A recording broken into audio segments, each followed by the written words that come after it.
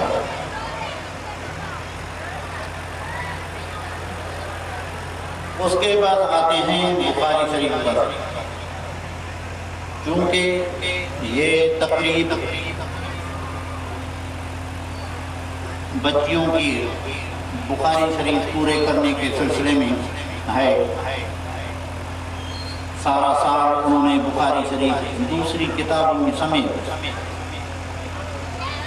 پڑھ کر اپنے اساتذہ کے پاس یا استادوں کے پاس وہ عالمات بنی ہیں، فارغ التحصیل ہوئی ہیں۔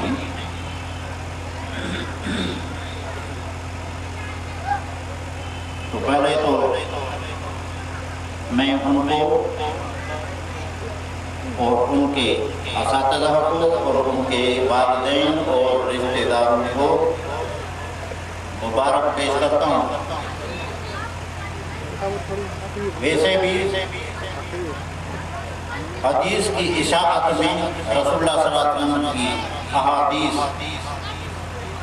اس امت تک پہنچانے میں جہاں مردوں کا کردار ہے وہاں خواتین بھی کم نہیں۔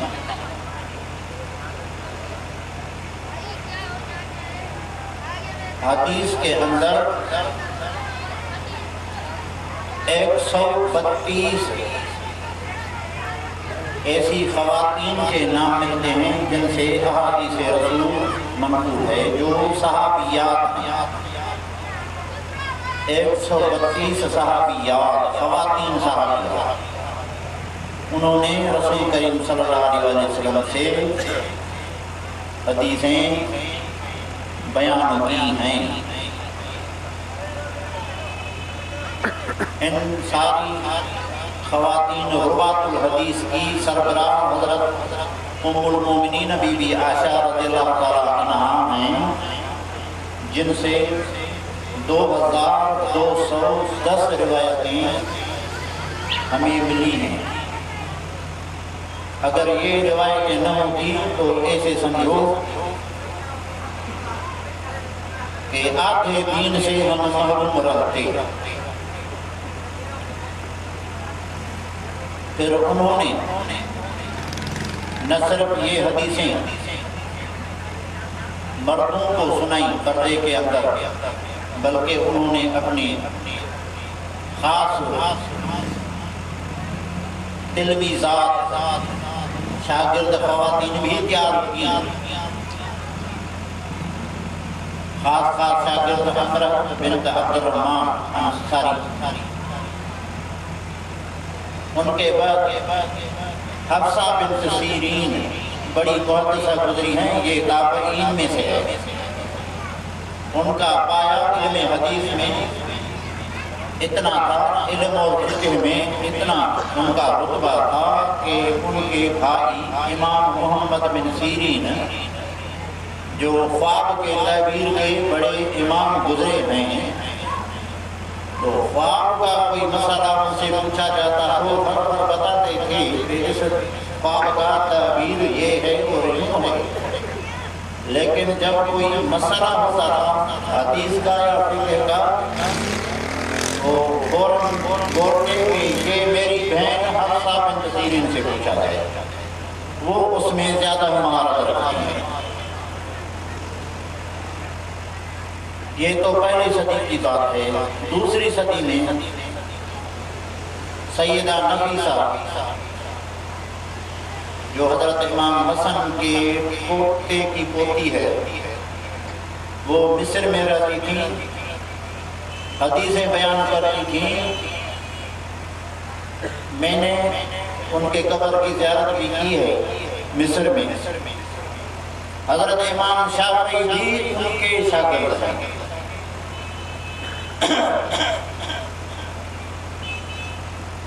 5ویں صدی ہجری میں کریمہ البتیہ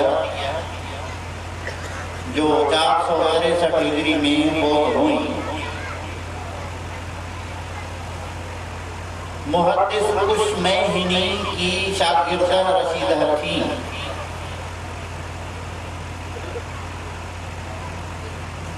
ان کی سند عالی تھی. بخاری کا ایک نسخہ ان سے مروی ہے. ان سے پڑھنا، ان سے اجازت حدیث لینا، ان سے روایت کرنا بڑے بڑے محدثین کی خواہش ہوتی تھی. حتیٰ کہ بغداد سے خطیب بغدادی جو تاریخ بغداد کا مصنف ہے، سفر کر کے آیا اور 5 دنوں میں حرمین میں خاتون کریمہ مروزیہ کے پاس صحیح بخاری مکمل کر کے سند اجازت حاصل. حالانکہ یہ کریمہ مروزیہ اصل عربی نسل کی بھی نہیں تھی. یہ معاملہ ازبکستان کے علاقے سے تعلق رکھتی ہے.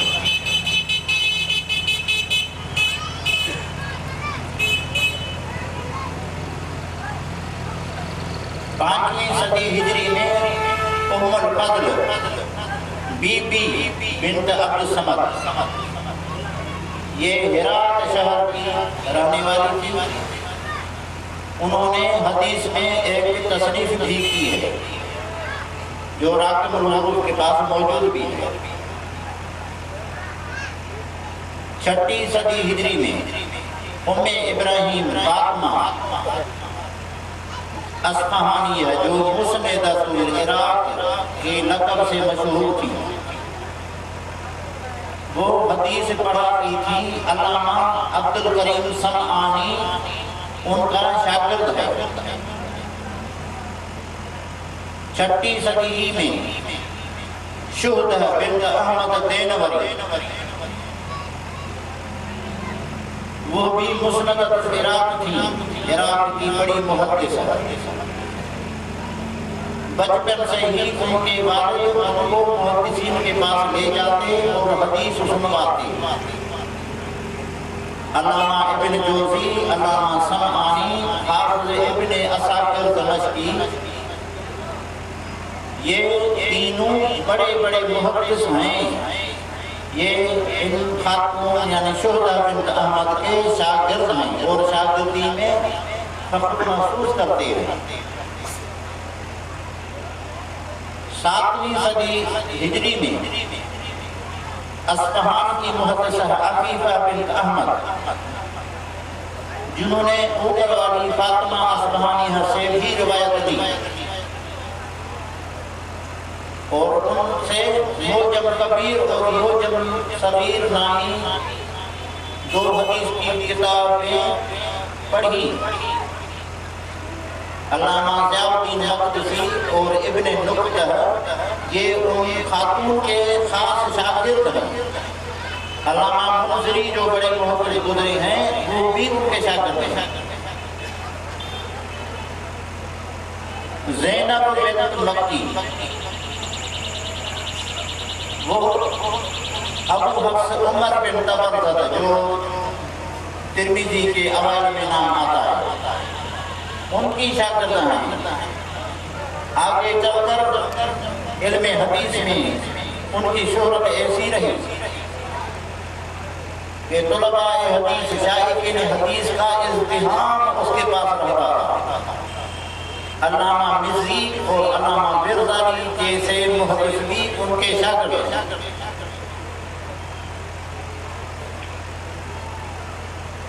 ویسے اگر خواتین کا علم حدیث میں کام اور ان کی خدمت اور ان کے کارنامے ذکر کیے جائیں تو کافی کتاب اس میں چاہیے.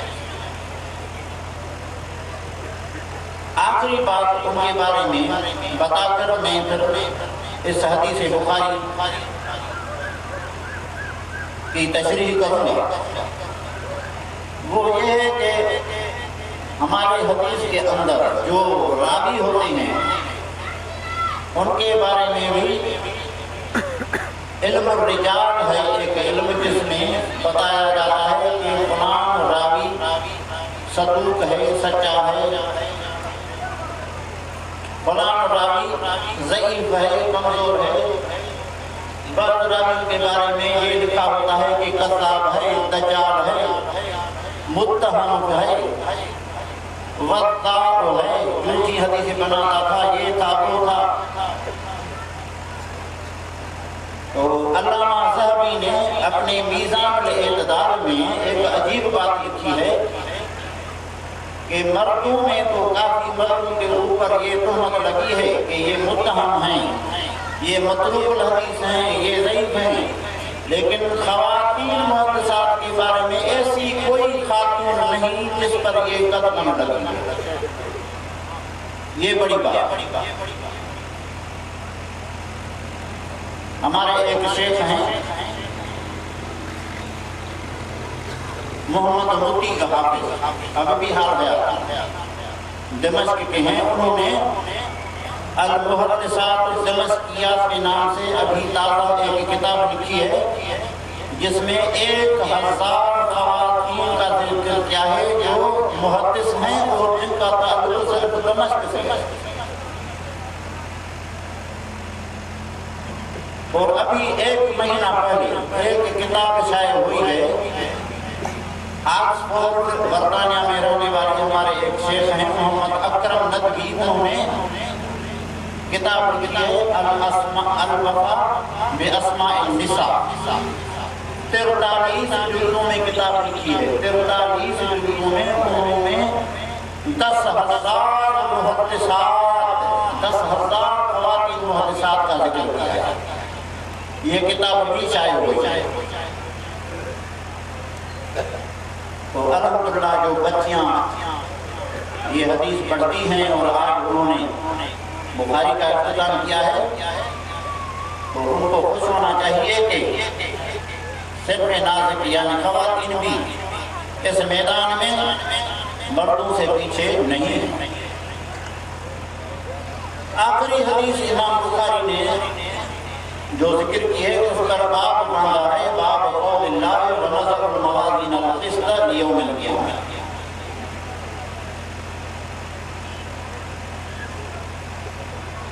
یعنی وزن اعمال ثابت کر رہی ہیں کہ آخرت میں انسانوں کے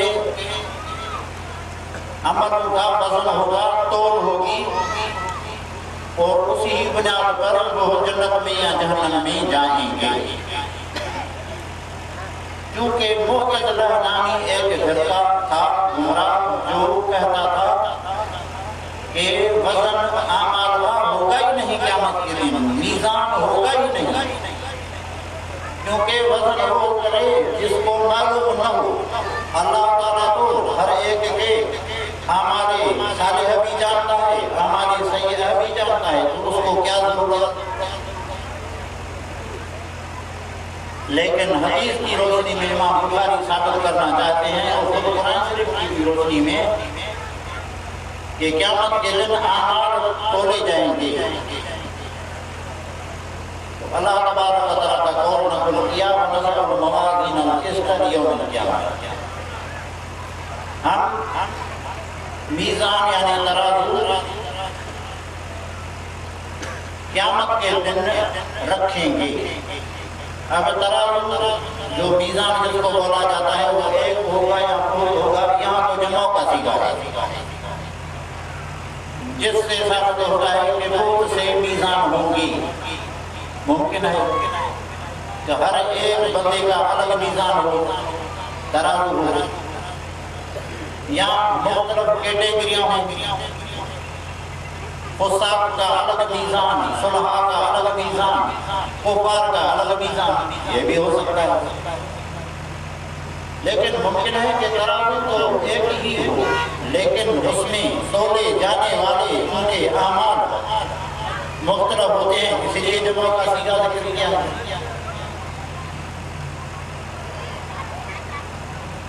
یہاں القسط ترکیب کے اعتبار سے صفت ہے، موازین کی مصدر ہے، اس لیے اس کو اگرچہ واحد ہے صفت لایا گیا ہے جمع کی، کیونکہ مصدر جمع اور واحد کی صفت بن سکتی ہے۔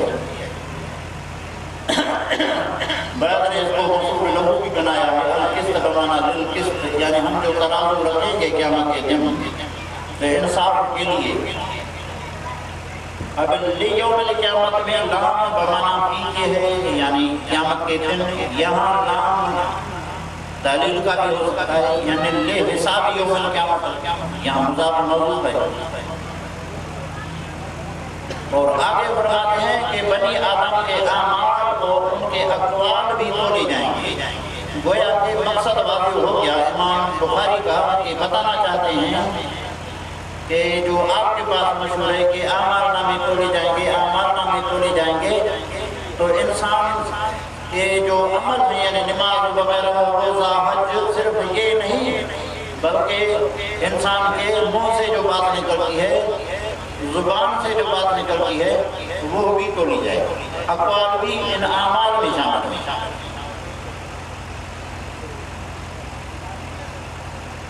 اب وزن کیسے ہوگا؟ یا تو اعمال تولے جائیں گے، اگرچہ وہ عرب ہیں جو نہیں ہیں، لیکن آج کل کی سائنس نے ثابت کر دیا ہے کہ غیر جسمانی چیزیں بھی تولی جاتی ہیں. بخار بھی تولا جاتا ہے، اس کی بھی ناپ کی جاتی ہے تھرمامیٹر کے ذریعے سے کہ اس کو 102 ڈگری بخار ہے، 101 ڈگری بخار ہے. گرمی اور سردی بھی کراچی میں اور کوئٹہ میں آج کل -2 چل رہا ہے. یہاں گرمی تو ہے تو 30 ہے، 40 ہے، یہ کیا ہے؟ اس کے بھی ناپ تول ہے. حالانکہ یہ گرمی سردی جسمانی چیز نہیں ہے. تو آج کی سائنس نے تو معتدلہ کے عقیدے پر پانی پھیر دیا. یا تو خود اعمال تولے جائیں گے، یا اعمال نامے تولے جائیں گے، یا خود اعمال والے تولے جائیں گے. یہ بھی ایک قول علماء کا ہے کہ اس شخص کو بھی ترازو میں بٹھایا جائے گا. اب یہ سوال نہ ہو، آپ کو بھی فکر نہ ہو تو پھر تو غلام جو بندہ موٹا تازہ ہے وہ زیادہ وزن لے کر جنت میں چلا جائے گا، اور جو دبلا تھا گزار ہے وہ تو وہیں پہ رہے گا کیونکہ اس کا وزن تو نہیں ہوا. تو ایسے بات نہیں ہے، کیونکہ اس کے طرف بخاری کی پہلی حدیث میں بھی اشارہ کر دیا ہے، اور یہی ربط ہے ابتدا اور آخر. پہلی حدیث میں فرمایا تھا کہ انما الاعمال بالنیات، اعمال کا دار و مدار نیت پر ہے، اخلاص پر ہے. جیسی نیت ہوگی ایسا ہی اس کا اجر ہوگا. تو بھلی شخص تولے جائیں یا اعمال نامے تولے جائیں، ان کا وزن ان کے اخلاص کی بنا پر ہوگا. زیادہ موٹے تازے کو نہ دیکھو. کپاس کی جو بڑی بوری ہے وہ تو 1 من بھی نہیں ہوگی، لیکن جو لوہے کا ایک ناپ جو ہوتی ہے وہ تو کم نظر آتی ہے، لیکن ہے تو وزن میں بھی اس سے زیادہ ہے.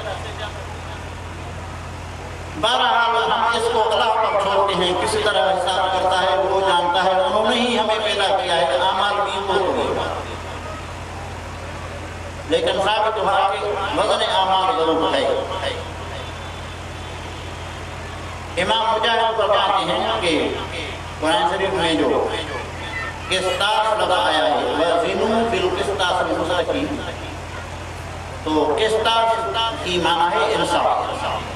اصل میں رومی زبان کا لفظ ہے لیکن عربی میں استعمال ہوا. اس طرح کافی لفظ استعمال ہوتے ہیں، تو یہ ہر زبان میں ہوتا ہے.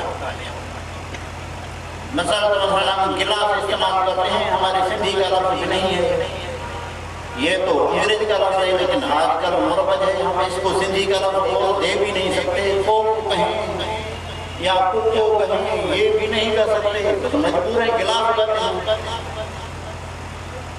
اور اس طرح عربی میں بھی ہمارے لفظ استعمال ہوئے ہیں. وہ بصر جو پیاز کو کہتے ہیں وہ عربی میں بصر کی صورت تبدیل ہو کر استعمال ہوا ہے. اور قسط جو ہے نظر الموازن قسط، یہ مصدر ہے مقصد کی. اقصد یقصد یعنی انصاف کرنا، یعنی عادل. باقی قاصد اگر مجرد کے صیغے پر ہو تو اس کا معنی ہوتا ہے جائر یعنی ظالم. قرآن شریف میں بھی ہے وَأَمَّا الْقَاسِطُونَ فَكَانُوا لِجَهَنَّمَ حَطَبًا، جو ظالم ہوں گے، بے انصاف لوگ ہوں گے، وہ جہنم کا ایندھن بنیں گے۔ ابتدا میں آپ نے پڑھا ہے، بچیوں سے خطاب ہے، خاصیات ابواب میں، کہ افعال کے وزن پر جو مصدر آتی ہے یا سیغہ آتا ہے، کبھی کبھی حمزہ سلب کا بھی ہوتا ہے، تو قصد قاصد کی معنی ہے بے انصافی، ظلم، لیکن اقصد یقصد کی معنی ظلم کو ختم کرنا یعنی انصاف۔ اس کے بعد حدیث آئی ہے، امام بخاری کے استاد میں احمد بن عسکر وہ روایت فرماتے ہیں کہ ہمیں روایت کیا محمد بن فضیل نے، اور وہ روایت کرتے ہیں عمارت بن کاکا، اور وہ روایت کرتے ہیں ابو زرعہ سے۔ ابو زرعہ کا نام کیا ہے یہ محدثین کوئی پکی بات نہیں بتاتے، فرماتے ہیں کہ بس ابو زرعہ کنیت بھی یہی ہے تو نام بھی یہی ہے۔ جس طرح آج کل کوئی ابو بکر نام رکھے یا ابو ہریرہ نام رکھے، اسی طرح یہ ابو زرعہ حضرت جریر بن عبداللہ بجلی جو مشہور صحابی رسول ہیں، جو نہایت حسین اور خوبصورت تھے، فرماتے ہیں کہ جب بھی رسول کریم صلی اللہ علیہ وسلم میرے طرف دیکھتے تھے تو مسکراتے، یہ اس کے پوتے ہیں۔ وہ روایت کرتے ہیں حضرت ابو ہریرہ رضی اللہ عنہ سے۔ حضرت ابو ہریرہ سب صحابیوں سے زیادہ حدیثیں بیان کرنے والا ہے، حدیث کے ذخیرے میں 5473 حدیثیں ان سے مروی ہیں۔ ایک روایت میں آتا ہے کہ حضرت ابو ہریرہ رضی اللہ عنہ ایک بار اپنے منہ سے دعا مانگ رہے تھے کہ اے اللہ تبارک و تعالیٰ مجھے علم نصیب فرما، تو رسول کریم صلی اللہ علیہ وسلم قریب میں بیٹھے ہوئے تھے یا ساتھ کھڑے ہوئے تھے، انہوں نے اس کی دعا سنی اور رسول اللہ صلی اللہ علیہ وسلم نے فرمایا آمین۔ آمین جو کہا تو آمین میں تو دعا ہے، وہ ایسی قبول ہو گئی کہ اس کے بعد اس کا حافظہ کبھی ہو گیا، جو بات سنتے تھے یاد ہی ہو جاتی۔ باقی حضرت ابو ہریرہ کا اصل نام کیا ہے؟ تقریباً مختلف باتیں ہیں، 35 اقوال آئے ہیں، لیکن صحیح بات یہ ہے کہ ان کا نام عبد الرحمن بن صخر۔ باقی ابو ہریرہ لقب اس لیے پڑھا کہ ہریرہ یہ تصویر ہے ہجرت کی، ہجرت بلی کو کہتے ہیں، ان کو بلیوں کے ساتھ پیار ہوتا، بکریاں چرانے جاتے تھے تو ایک بلی کا بچہ ان کے ساتھ ہوتا، پھر شام کو واپس آتے تو وہ بلی کا بچہ کسی درخت کے ایک سوراخ میں رکھاتے تھے، پھر ضرور کو اٹھاتے تھے، تو اسی وجہ سے رسول اللہ صلی اللہ علیہ وسلم نے اس کو ابو ہریرہ کا لقب دیا۔ حالانکہ وہ اس پر خوش نہیں ہوتے تھے، وہ بولتے تھے کہ مجھے ابو ہر بولا کرو، کیونکہ مجھے رسول اللہ صلی اللہ علیہ وسلم نے ابو ہر بولا، اور ہر کہتے ہیں بلے کو، مذکر ہریرہ کیونکہ تذکیر ہرت کی، ہرت میں بلی کو کہتے ہیں، اور یہ بھی فرماتے تھے کہ الذکر خیر من الانثی، مذکر ہونے سے تو بہتر ہے، لیکن مشہور جو ابو ہریرہ سے ہو گیا تو ابو ہریرہ بھی اس کو روک نہ سکتا۔ ہمارے ایک استاد ہیں یمن میں، شیخ محمد بن اسماعیل عمرانی، وہ فرماتے ہیں کہ ان سے شاگردوں نے سوال کیا کہ آپ کے دور کی تعلیم اور آج کے دور کی تعلیم میں فرق کیا ہے؟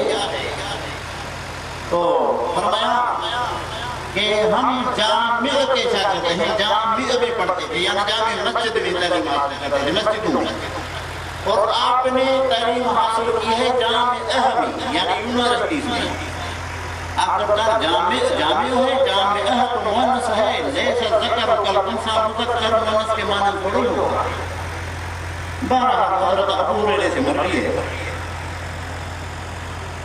اور یہ حدیث بھی غریب حدیث غریب ہے، یعنی صرف ابو ہریرہ سے مروی ہے، جس طرح پہلی حدیث حضرت عمر سے ہی مروی ہے، اور حضرت ابو ہریرہ سے روایت کرنے والے یہاں صرف ابو زرعہ ہیں، حالانکہ حضرت ابو ہریرہ کے 800 شاگرد تھے، ان میں سے کسی نے بھی یہ روایت بیان نہیں کی۔ وہ فرماتے ہیں کہ رسول کریم صلی اللہ علیہ وسلم نے فرمایا کہ کلمتان حبیبتان الی الرحمن خفیفتان علی اللسان ثقیلتان فی المیزان سبحان اللہ و بحمدہ سبحان اللہ۔ دو کلمے یعنی دو کلام، دو جملے، کلمتوں کا لفظ بول کر کلام مراد لیا جاتا ہے، جس طرح ابن مالک نے الفیہ میں لکھا ہے وَكَلْمَةٌ بِهَا الْكَلَامُ قَدْ يُرَدْ، کہ کلمہ بول کر کلام بھی مراد لیا جاتا ہے، یعنی جملہ۔ دو جملے رحمان کو پیارے ہیں، یہاں حبیبتان الی اللہ بولنا چاہیے لیکن نہیں بولا، رحمان بولا، یعنی ان دو کلموں کو قبول کرنے کا وجہ اللہ تبارک و تعالیٰ کی رحمت ہے، شفقت ہے، آپ کی کوئی محنت نہیں ہے، اور ہے بھی زبان پر ہلکے، یعنی بولنے میں سبحان اللہ و بحمدہ سبحان اللہ العظیم آسان۔ باقی قرآن حضرات بتاتے ہیں، قرآن حضرات بیٹھے بھی ہیں مجلس میں، کہ یہ خفیفتان اس لیے ہیں کہ اس میں حروف شدید ہمیں صرف دو ہیں، وہ جو حروف شدید ہیں نا اجد قطب قطب، میں تو قاری نہیں ہوں، تو ان میں سے صرف یہاں دو ہیں بے اور تا، باقی دوسرے حروف شدیدہ نہیں، سارے حروف رقم ہیں، اور حروف مستعلیہ میں سے بھی جو کچھ بھاری ہوتے ہیں ان میں سے بھی صرف زوئے اس میں ہے، باقی نہیں ہے، باقی مستقل ہے، اس لیے یہ خفیف ہو گئے ہیں، کہنے میں آسان ہیں۔ ثقیلتان فی المیزان، لیکن ان کا وزن میزان میں بھاری ہے، اور ایک حدیث میں تو آتا ہے کہ سبحان اللہ نصف المیزان والحمدللہ تملأ، سبحان اللہ سے آدھا میزان بھر جاتا ہے، اور الحمدللہ سے وجہ کہ حمد کرنے سے مکمل میزان بھر جائے۔ سبحان اللہ و بحمدہ سبحان اللہ العظیم، یہ دو جملے ہیں۔ حدیث میں بھی دوسری حدیث میں آتا ہے کہ ایک گناہ گار کو اللہ تبارک و تعالیٰ سامنے لا کر ان سے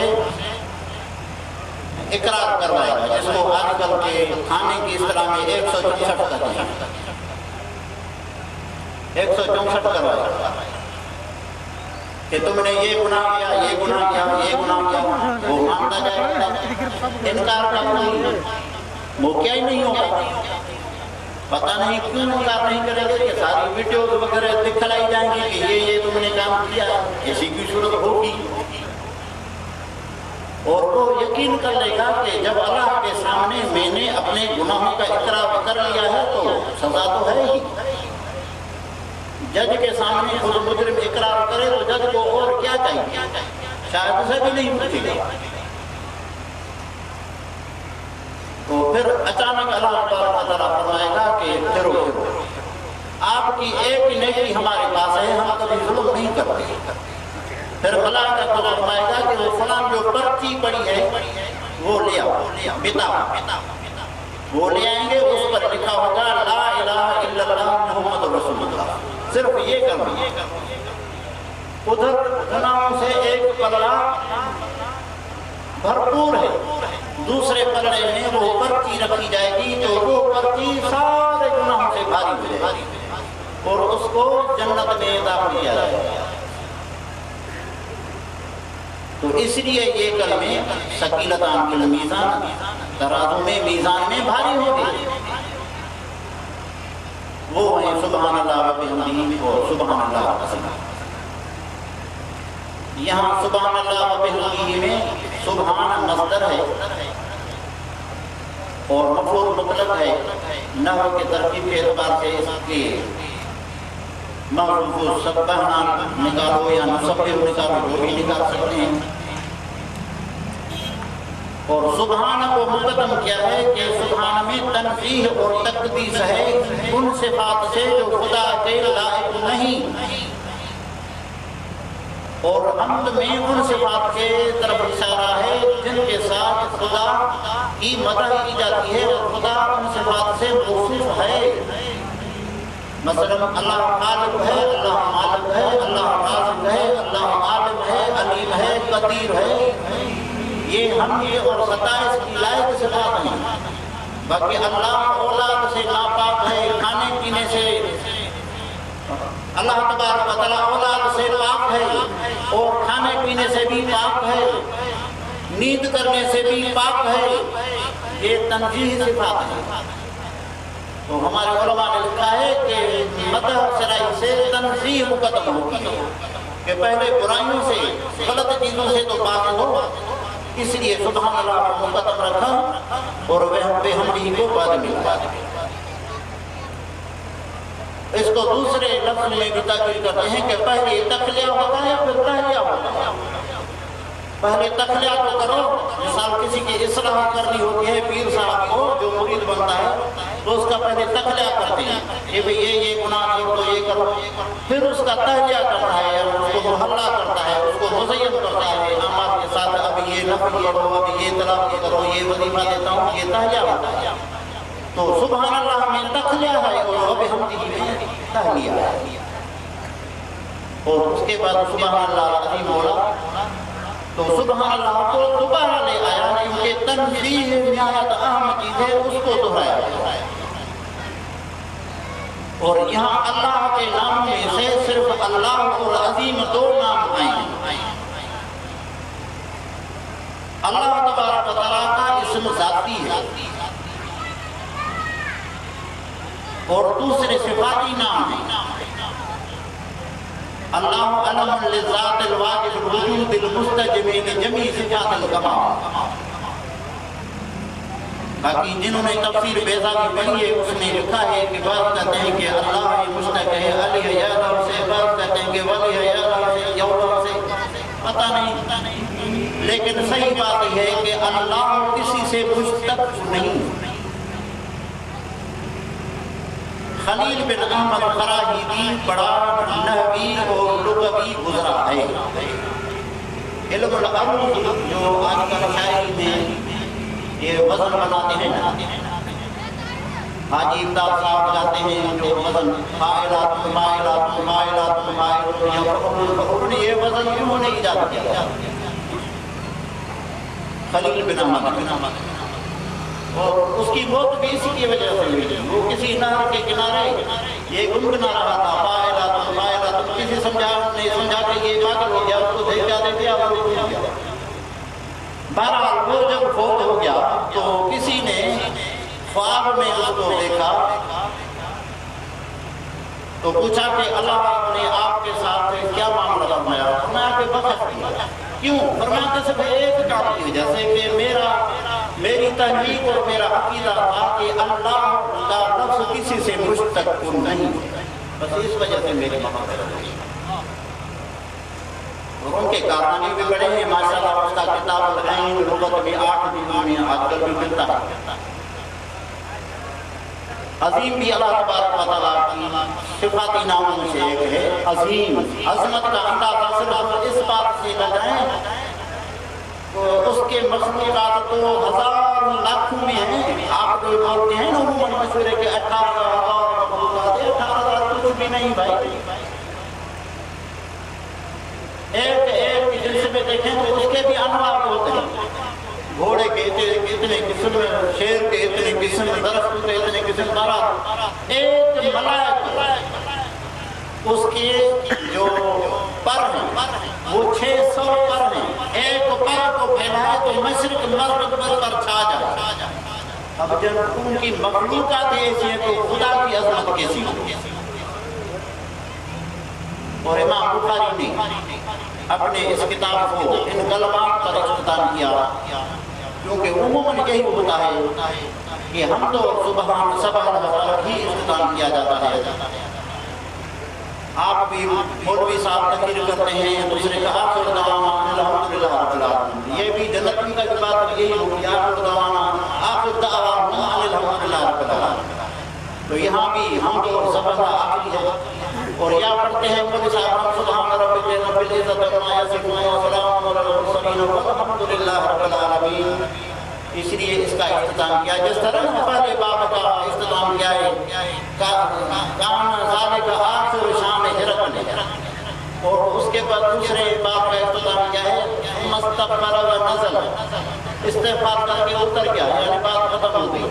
تو یہاں بھی سبحان اللہ و بحمدہ الحمدللہ رب العالمین ہو گیا اور کتاب کا اختتام ہو گیا. اس اختتام کے ساتھ جن بچوں نے یہ بخاری پوری کی ہے ان کو میں بھی اپنے جمیع اسانید کے ساتھ اجازت دیتا ہوں. میں نے سارا علم بخاری تک یعنی پہلی فارسی سے لے کر بخاری تک حضرت استاد سائیں مولانا میر محمد صاحب میر والے سے حاصل کیا ہے ایک ہی استاد کے پاس اور انہوں نے بھی یہ سارا علم ایک ہی استاد حضرت میر والے کے پاس پڑھا ہے اور انہوں نے بھی ایک ہی استاد مولانا مصطفیٰ قاسمی صاحب کے پاس پڑھا ہے اور انہوں نے بھی ایک ہی استاد مولانا عبد الکریم تمرائی کے پاس پڑھا ہے.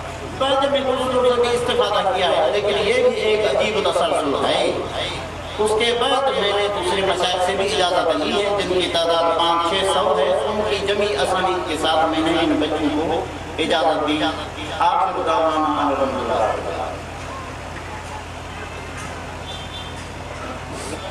کرتا ہے وہ جانتا ہے انہوں نے ہی ہمیں پیدا کیا ہے اعمال بھی وہ ہوگا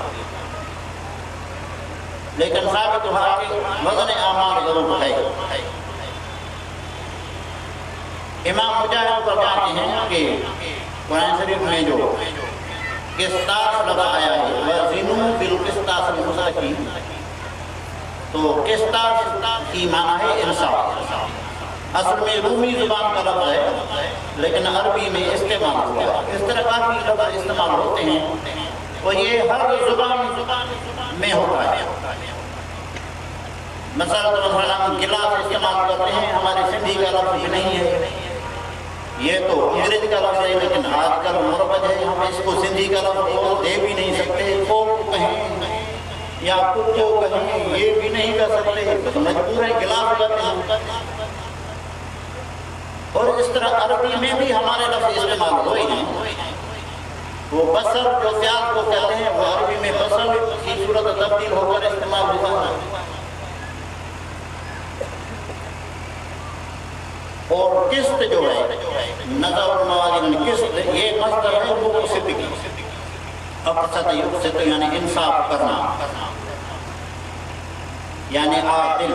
باقی قاسط اگر مجرد کے صیغے پر ہو تو اس کا معنی ہوتا ہے جائر یعنی ظالم.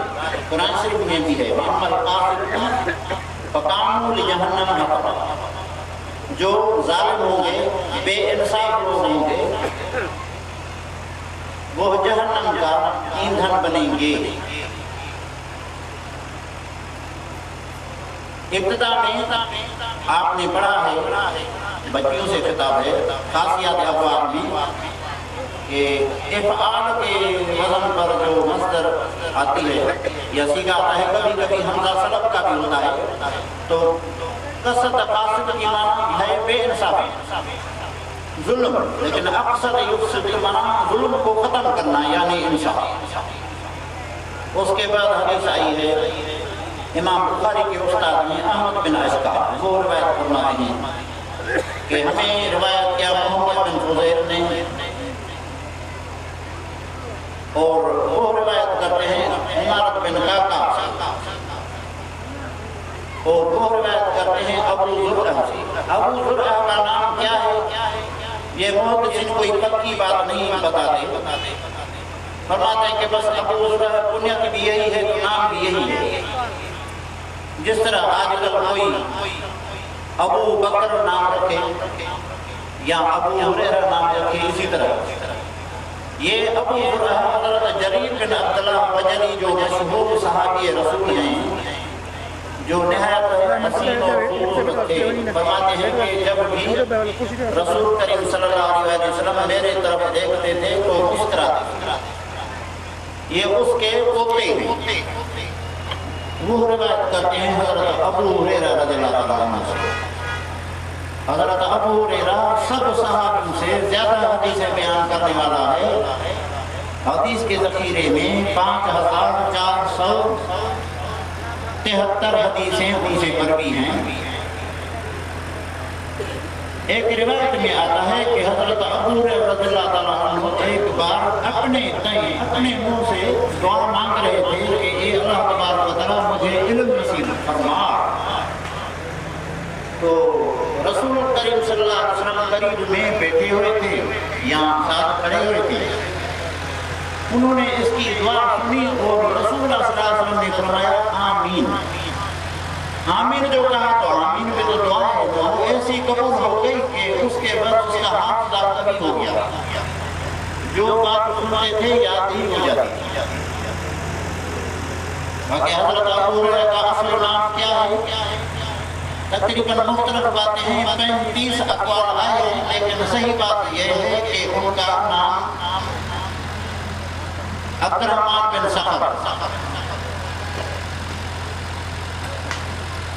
باقی ابو ہریرہ لقب اس لیے پڑا کہ ہریرہ یہ تصویر ہے ہرۃ کی۔ ہرۃ بلی کو کہتے ہیں، ان کو بلیوں کے ساتھ پیار ہوتا۔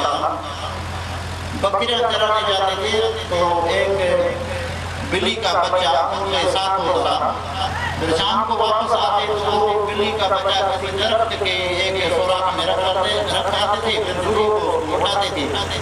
تو اسی وجہ سے رسول اللہ صلی اللہ علیہ وسلم نے اس کو ابو ہریرہ کا لقب دیا۔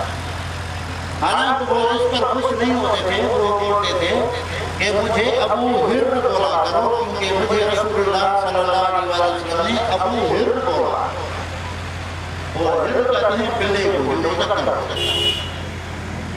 ہریرہ کی تذکیر ہرۃ کی، ہرۃ بلی کو کہتے ہیں۔ اور یہ بھی فرماتے ہیں کہ الذکر خیر من الانثی، مذکر ہونے سے تو بہتر ہے، لیکن مشہور جو ابو ہریرہ سے ہو گیا تو ابو ہریرہ بھی اس کو روک نہ سکتا۔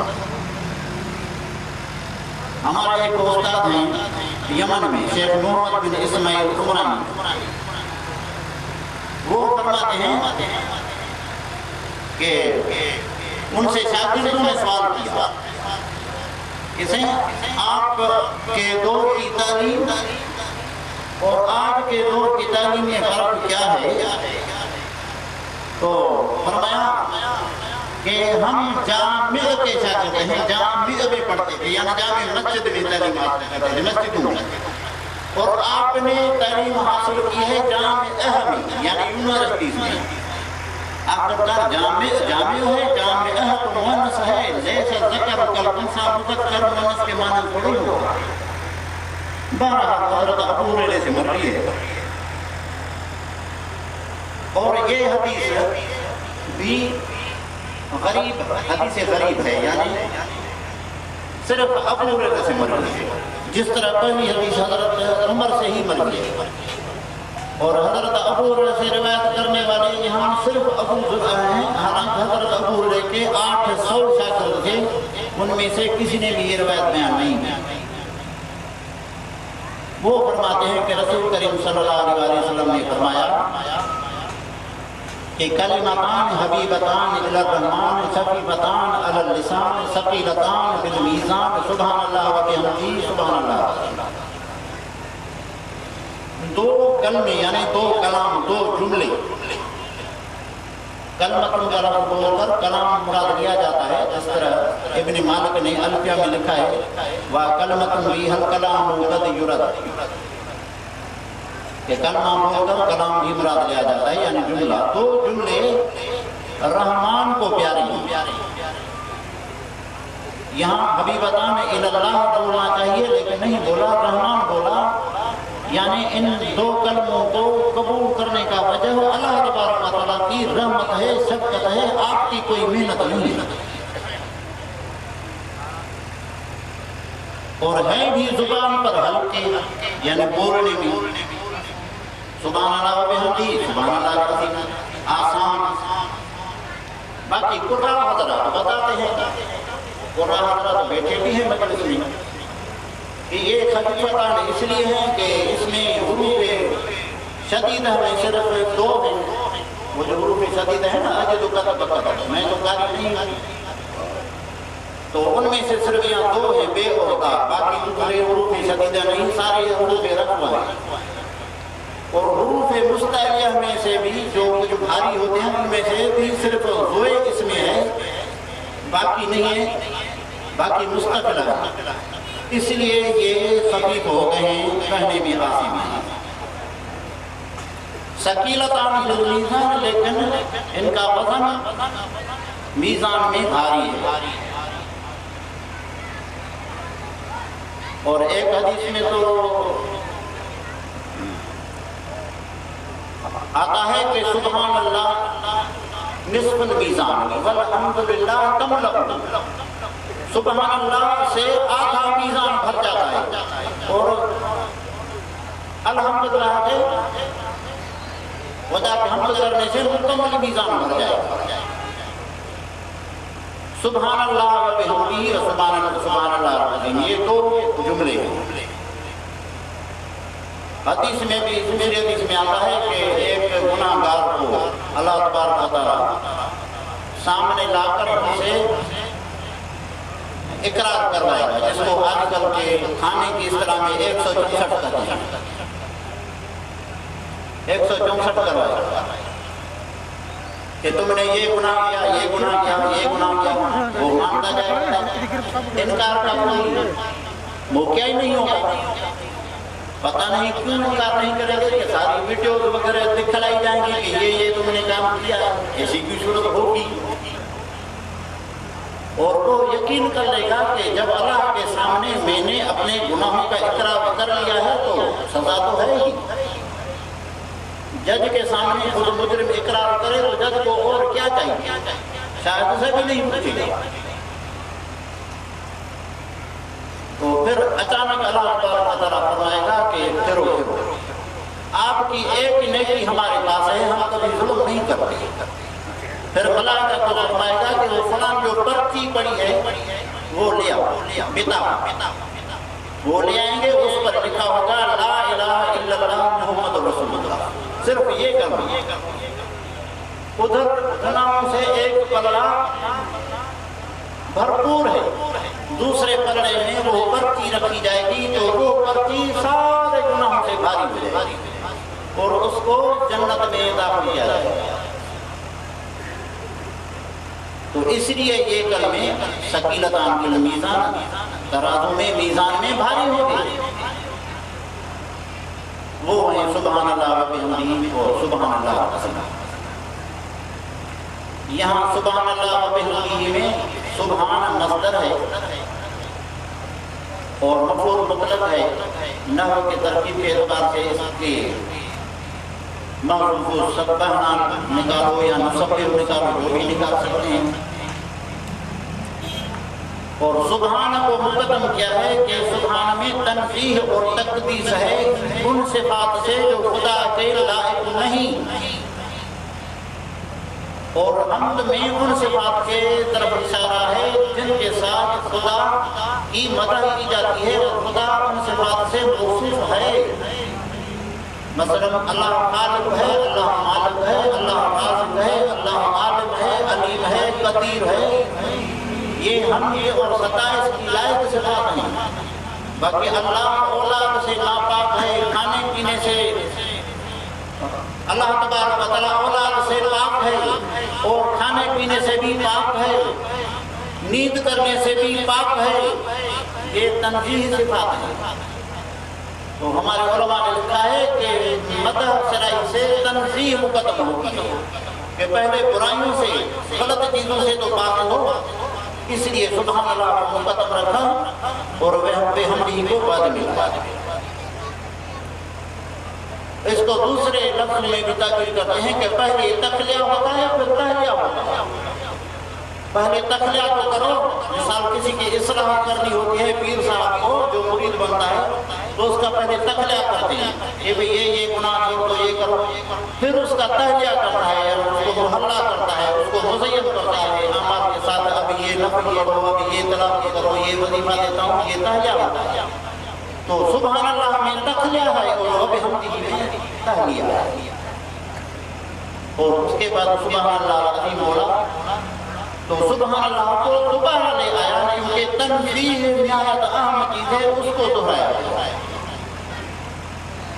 اور یہاں اللہ کے نام میں سے صرف اللہ اور عظیم دو نام آئے ہیں اللہ تبارک و تعالیٰ کا اسم ذاتی ہے اور دوسرے صفاتی نام ہے اللہ علم للذات الواجب الوجود المستجم لجمیع صفات الکمال باقی جنہوں نے تفسیر بیضا کی پڑھی ہے اس میں لکھا ہے کہ بعض کہتے ہیں کہ اللہ مشتق ہے علی حیالہ سے بعض کہتے ہیں کہ ولی حیالہ سے یولہ سے پتہ نہیں لیکن صحیح بات ہے کہ اللہ کسی سے مشتق نہیں خلیل بن احمد خراہیدی بڑا نحوی اور لغوی گزرا ہے علم العروض جو آج کل شاعری میں یہ وزن بناتے ہیں حاجی امداد صاحب جاتے ہیں جو وزن فائلات مائلات مائلات مائلات یہ وزن انہوں نے ایجاد کیا خلیل بن احمد اور اس کی موت بھی اسی کی وجہ سے ہوئی وہ کسی نہر کے کنارے یہ گنگنا رہا تھا فائلات مائلات کسی نہیں سمجھا کہ یہ پاگل ہو گیا اس کو دھیجا دے دیا اور وہ گیا بہرحال وہ جب فوت ہو گیا تو کسی نے خواب میں اس کو دیکھا تو پوچھا کہ اللہ نے آپ کے ساتھ کیا معاملہ فرمایا فرمایا کہ بخش دیا کیوں فرمایا کہ صرف ایک کام کی وجہ سے کہ میری تحقیق اور میرا عقیدہ تھا کہ اللہ کا لفظ کسی سے مشتق نہیں بس اس وجہ سے میری مقام ہے اور ان کے کارنامے بھی بڑے ہیں ماشاءاللہ اس کا کتاب العین لغت میں 8 دنوں میں آج کل بھی ملتا ہے عظیم بھی اللہ تبارک و تعالیٰ کی صفاتی ناموں میں سے ایک ہے عظیم عظمت کا اندازہ صرف اس بات سے لگائیں اس کے مخلوقات تو ہزار لاکھوں میں ہیں آپ کو بولتے ہیں عموماً مشورے کے 18,000 مخلوقات 18,000 کچھ بھی نہیں بھائی ایک جلسے میں دیکھیں تو اس کے بھی انواع ہوتے ہیں گھوڑے کے اتنے قسم شیر کے اتنے قسم درخت کے اتنے قسم بارات ایک ملائک اس کے جو پر ہیں وہ 600 پر ہیں ایک پر کو پھیلائے تو مشرق مغرب پر چھا جائے اب جب ان کی مخلوقات ایسی ہیں تو خدا کی عظمت کیسی ہوگی اور امام بخاری نے اپنے اس کتاب کو ان کلمات پر اختتام کیا کیونکہ عموماً یہی ہوتا ہے کہ ہم تو سبحان سبحان ہی اختتام کیا جاتا ہے آپ بھی مولوی صاحب تقریر کرتے ہیں دوسرے کا آخر دعوانا الحمدللہ رب العالمین یہ بھی جنتی کا بات یہی ہوگی آخر دعوانا آخر دعوانا الحمدللہ رب العالمین تو یہاں بھی ہم تو سبحان آخری ہے اور یا پڑھتے ہیں مولوی صاحب سبحان رب العزت عما یصفون وسلام علی المرسلین والحمدللہ رب العالمین اس لیے اس کا اختتام کیا جس طرح پہلے باب کا اختتام کیا ہے کان ذالک آخر شان ہرقل اور اس کے بعد دوسرے باب کا اختتام کیا ہے مستغفر و نزل استغفار کر کے اتر گیا یعنی بات ختم ہو گئی تو یہاں بھی سبحان اللہ و بحمدہ الحمدللہ رب العالمین ہو گیا اور کتاب کا اختتام ہو گیا اس اختتام کے ساتھ جن بچوں نے یہ بخاری پوری کی ہے ان کو میں بھی اپنے جمیع اسانید کے ساتھ اجازت دیتا ہوں میں نے سارا علم بخاری تک یعنی پہلی فارسی سے لے کر بخاری تک حضرت استاد سائیں مولانا میر محمد صاحب میر والے سے حاصل کیا ہے ایک ہی استاد کے پاس اور انہوں نے بھی یہ سارا علم ایک ہی استاد حضرت بیروالے کے پاس پڑھا ہے اور انہوں نے بھی ایک ہی استاد مولانا مصطفیٰ قاسمی صاحب کے پاس پڑھا ہے اور انہوں نے بھی ایک ہی استاد مولانا عبدالکریم دمرائی کے پاس پڑھا ہے بعد میں دوسروں کا استفادہ کیا ہے لیکن یہ بھی ایک عجیب تسلسل ہے اس کے بعد میں نے دوسرے مشائخ سے بھی اجازت لی ہے جن کی تعداد 500-600 ہے ان کی جمیع اسانید کے ساتھ میں نے ان بچوں کو اجازت دی آخر دعوانا الحمدللہ